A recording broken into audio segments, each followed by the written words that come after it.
저는 개인적으로 이런 고민을 해보았습니다. 어떻게 요한복음 17장이 이루어질까 고민을 해보는 시간을 갖게 되었습니다. 우리가 어떻게 그리스도 안에서 하나가 될 수 있을까? 같은 성경과 같은 증언을 보고 있는데 왜 그렇게 다를까? 저도 그럴 수 있습니다. 얼마 전 부모와 더불어 공부를 하는데 성경을 안 가져오셨어요. 왜 그러셨습니까? 제7일 안식 예수 재림교회는 성경이 다른 줄 알았대요. 그래서 성경을 안 가져오셨어요. 펴서 우리 청년에게 보여주었습니다. 자매님, 성경 똑같습니다. 똑같습니다. 그 다음 하는 말입니다. 자기는 성경을 안 믿는데요. 왜요? 번역이 수십 가지거든요.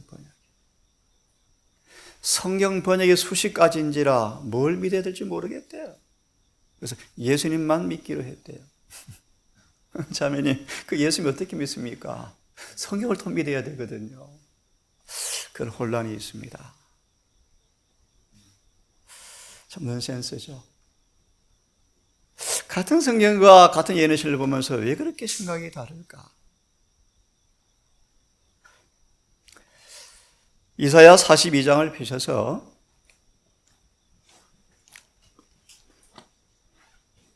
이사야 42장 21절을 읽을 텐데요. 읽기 전 메모하실 분들은 메모하시면 좋겠습니다. 사도행적 563페이지를 보시면 사도행적 563페이지를 보시면 이렇게 말씀하십니다. 우리가 그리스도 안에 거한다면 우리가 그리스도 안에 거한다면 그리스도와 같은 감정, 생각, 행동을 하게 될 것이고 맞나요? 맞나요? 예. 하나님의 뜻과 일치하게 될 것이다. 마음까지도 율법과 일치될 것이다.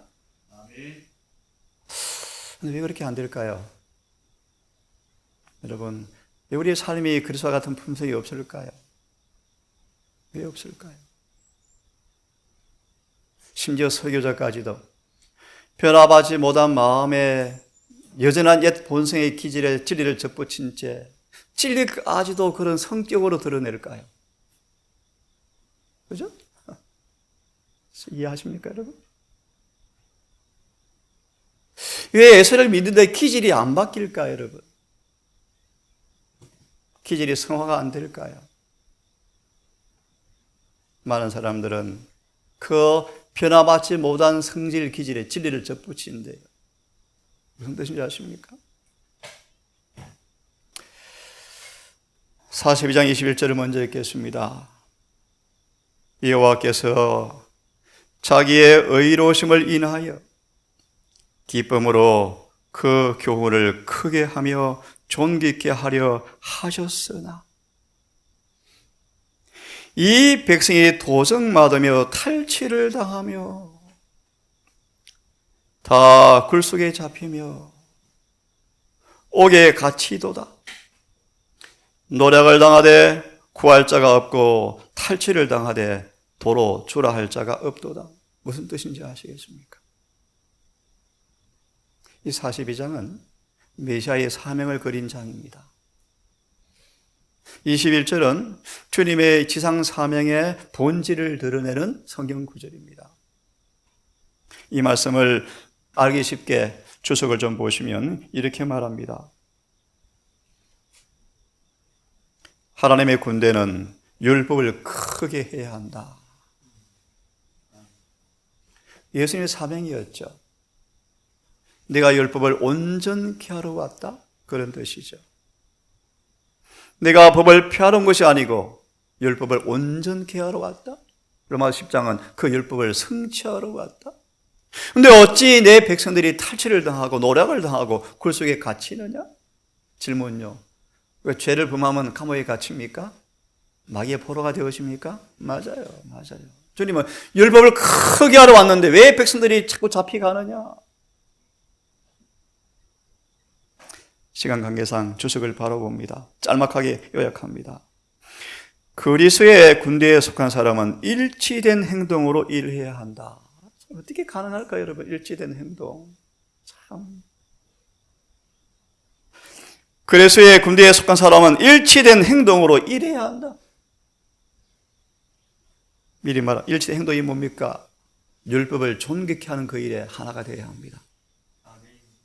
만약 그들이 명령에 복종치 아니하면, 명령이 무엇입니까? 진리의 말씀이죠. 율법이죠. 충실한 병사들이 될 수가 없다. 연합된 행동은 필수적이다. 한 군대의 모든 부대가 타 부대와 아무런 상관이 없이 독립적으로 행동하는 군대가 있다면, 그렇게 되어지면 군대는 참된 힘을 발휘할 수가 없다. 생략하겠습니다. 쭉 내려가시면 주의 군대의 힘은 하나의 큰 목적을 위해서 사용되어야 한다. 마지막 절에 보시면 사람들 앞에서 그리스도의 왕국의 율법을 크게 하는 것에 집중되어야 한다. 하나 더 봅니다. 사사기 7장입니다. 조금 빨리 진행합시다. 사사기 7장 4절을 보겠습니다. 잘 아시는 말씀이죠. 4절의 말씀 짧게 요약합니다. 누가 너와 함께 갈 사람인가 시험해 보겠다 라는 말씀이죠. 7장 4절에서 이렇게 말합니다. 그리스도인의 군병들에게 필요한 자질이 있다. 잘 아시는 말씀이요. 목적의 단일성. 세속적 감화에 굴복하기를 절대로 용인하지 않는 거절하는 그런 사람들. 성경의 표준에 미치지 못하는 것은 어떤 것도 목표로 삼지 않는 그 목적의 단일성. 이것이 우리의 자질이 되어야 한다. 저가 너무 좋아요. 그것이 말씀에 맞는가?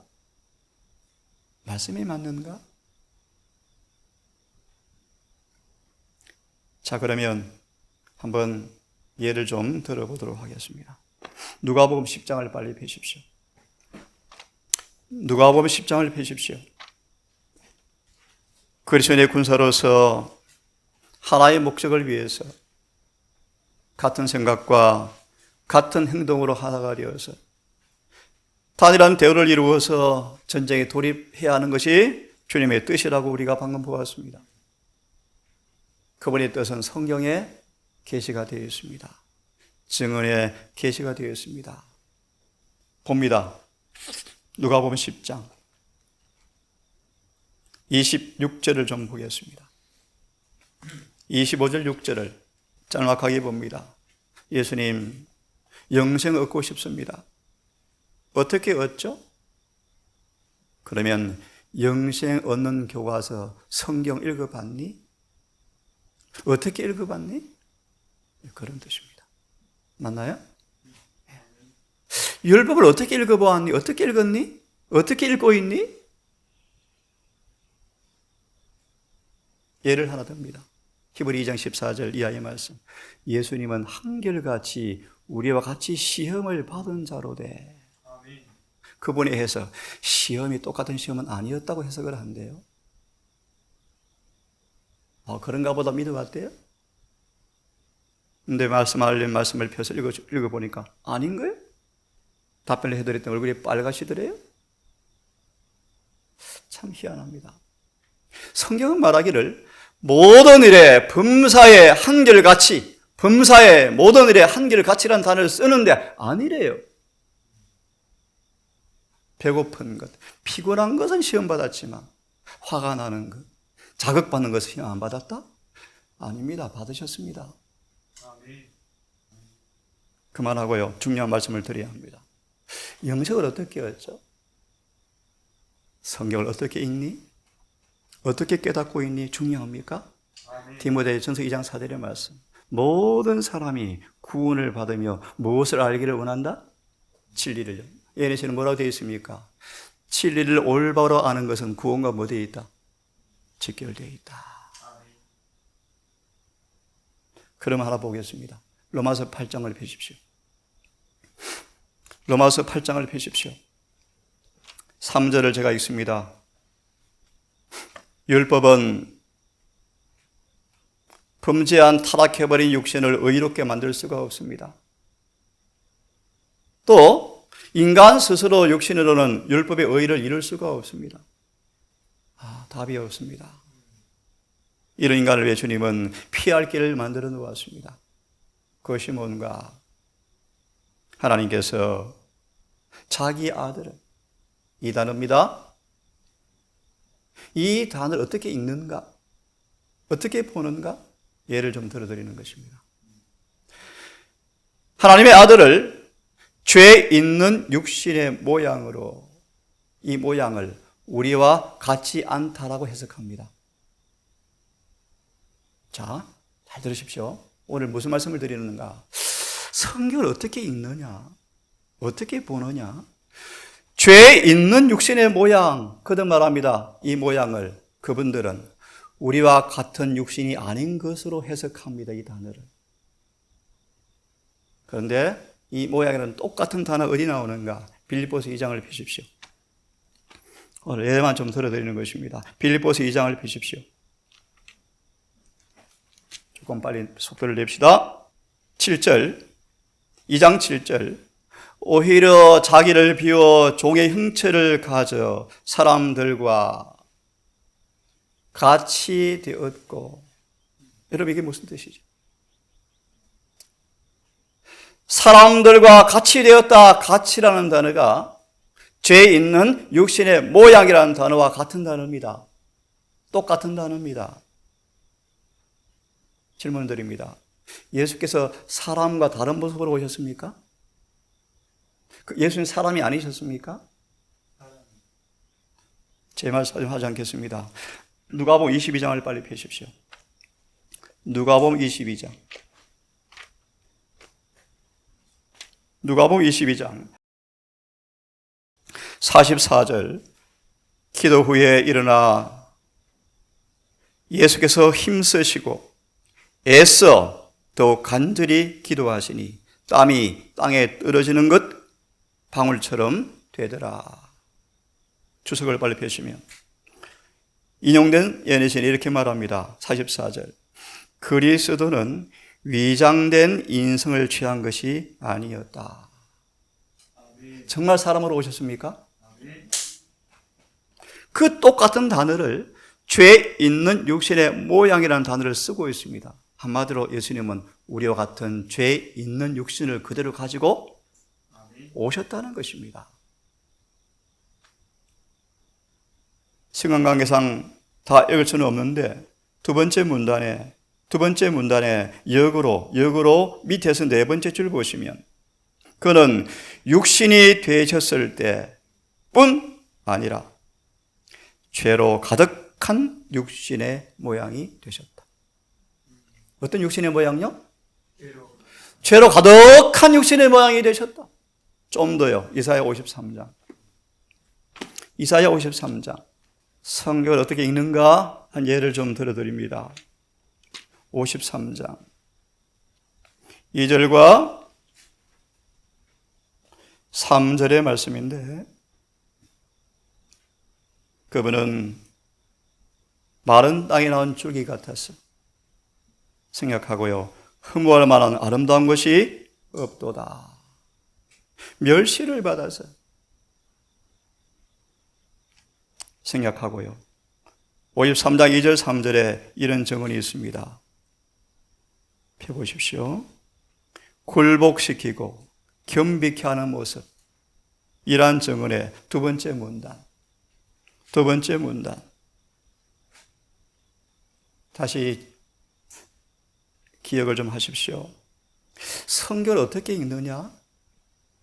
로마서 8장 3절에 죄 있는 육신의 모양, 그 모양이라는 단어를 성경은 말하기를 예수님은 진짜 사람으로 오셨다? 같은 단어입니다. 그분의 인성이 위장된 것이 아니다. 어떤 건가? 죄로 가득한 육신의 모양으로 오셨다. 좀 더 구체적으로요. 53장 2절 3절 굴복시키고 겸비케 하는 모습의 두 번째 문단. 그리스도께서는 그는 몸소 죄로 말미암아 퇴락되고 오염된 고통당하는 인성을 취하셨다. 로마서 7장 18절은 그렇게 말합니다. 선한 것이 아무것도 없는 육신으로 오셨다. 그 육신으로 죄를 뭐 하셨습니까? 이기셨어요. 그래서 우리의 모본이, 우리의 구속주의. 정리합니다. 성경을 어떻게 읽는가? 저는 이렇게 봅니다. 저는 이렇게 읽습니다. 그런데 지금 거의 대다수가 이렇게 안 읽습니다. 모양이라는 단어를 쪼개서 분해해서 우리와 같은 모양이 아닌 것이 있다고 많이 가르칩니다. 여러분 어떻게 믿겠습니까? 자유입니다. 저는 오늘 이렇게 저는 믿습니다. 하나 더 빨리 보겠습니다. 마태복음 22장 41절부터 끝절까지인데 예수께서 바리새인들에게 묻습니다. 질문요. 누구한테 묻습니까? 예. 뭐라고 묻습니까? 어떻게 생각하느냐? 그들이 뭐라고 대답합니까? 다윗의 자손이라고 답을 했습니다. 그런데 43절 시편 110편 1절을 인용합니다. 그러면 다윗의 자손이면 45절 잘 들어보세요. 다윗이 그리스도를 주라고 칭하였은즉 어찌 그의 자손이 되겠느냐? 그들이 한 말도 대답하지 못하더라. 저를 보십시오. 예수의 질문에 바리새인의 대답이 맞는 대답입니까? 잘못된 대답입니까? 다시요. 다윗이 예수님을 하나님이라고 불렀는데 예수님이 그 다윗의 후손 자손이 되겠느냐? 그럼 되겠습니까? 앞에 질문입니다. 바리새인들에게 그리스도가 네 자손이냐? 라고 물었습니다. 다윗의 자손입니다. 얘들아 한번 들어볼래? 다윗의 자손이라고 대답은 했는데 그러면 이 다윗이 너희가 말한 그리스도를 하나님이라고 말했는데 다윗의 자손 되겠느냐? 그분의 대답입니다. 예수님은 우리와 같은 다윗의 본성으로 자손이 아니라고 해석합니다. 여러분 이 성경 어떻게 읽습니까? 시대소망 608페이지 딱 답이 나옵니다. 답이 안 나올지라도 읽어보시면 본문이 해석이 나오는데요. 답을 드리고 마치겠습니다. 이 성경 구절 어떻게 보는가? 예수님 우리와 같은 본성이 아니다 라고 하는 구절로 이 구절을 이야기하는데 이 구절은 그런 구절이 여러분 아닙니다. 답을 드리죠. 바리새인들은 예수님을 다윗의 자손으로만 봤습니다. 한마디로 뭘 부인합니까? 신성을. 신성을 부인하는 그들에게 다윗의 자손이면서도 동시에 그분은 누구다? 하나님이라는 사실을 가리키려고 하는 본문인데 이 본문을 우리와 같은 본성이 아닌 것처럼 우리와 똑같은 다윗의 유전 법칙을 타고 태어난 자손이 아닌 것처럼 해석하는 근거로 해석하는 것은 맞습니까? 틀립니까? 틀리죠. 그에 드릴 말씀이 많습니다만 그만큼 하겠습니다. 여러분 성경을 어떻게 읽습니까? 여러분 어떻게 봅니까? 구원은 선물입니다. 선물이죠. 근데 왜 선물입니까? 너무 잘 아시죠? 왜 선물인데 베드로서를 보시면 노아 때는 8명만 구원받습니까? 고전 10장에 2명만 하늘에 가나안 땅에 들어갑니까? 왜 예언의 신에서 재림교회 안에 결국 극소수만 구원받겠다고 왜 말씀하십니까? 왜 예언의 신에서는 오늘날 목회자들 가운데 회개한 목회자가 별로 없다? 왜 그렇습니까? 모쪼록 여러분, 성령을 따라 성경을 읽으십시다. 성령이 함께하지 아니하면 큰일 납니다. 여러분, 성령을 구하십시다. 주어진 빛대로 사십시오. 빨리 회개하십시다. 아니면요, 행전 20장의 말씀, 수많은 사단의 가르침에 넘어질 거예요. 넘어질 거예요. 기도합시다. 아버지, 정말 힘이 들고 어렵습니다. 소자 또한 두렵고 떨림으로 구원을 이룰 사람임을 고백합니다. 사단 마귀가 6천년간 인류를 속였고 지금까지 유대 교회를 속이고 있습니다. 하나님이 남은 교회가 안전할까 두렵습니다. 다른 복음, 다른 영, 다른 성령이 있음을 봅니다. 개신교회는 바벨론이 되어버렸습니다. 혼란스럽습니다. 하나님, 우리에게 한 성령을 주셨건만, 한 진리와 연애신을 주셨건만 왜 그렇게 일치가 안 되었습니까? 우리를 도우사 회개케 하시고 한 성령으로 호흡케 하셔서 다양한 견해지만 하나님의 뜻에 하나가 되어지는 연합이 이루어지게 해주시옵소서. 무엇보다 일이 문제가 아닌 거듭나고 믿음으로 의로워지고 성령의 사람 되는 것이 너무나 중요합니다. 이 우리 하나님의 청년들 일심으로 하나가 되어서 거듭나게 하시고 우리에게 주어질 선교 분야에 정말 사사기 7장 4절과 이사야 42장 21절의 말씀처럼 한 군대에 응집한 군사가 되어서 한 명령에 순종하는 연합이 이루어지게 해주시옵소서. 예수님의 이름으로 기도드리옵나이다.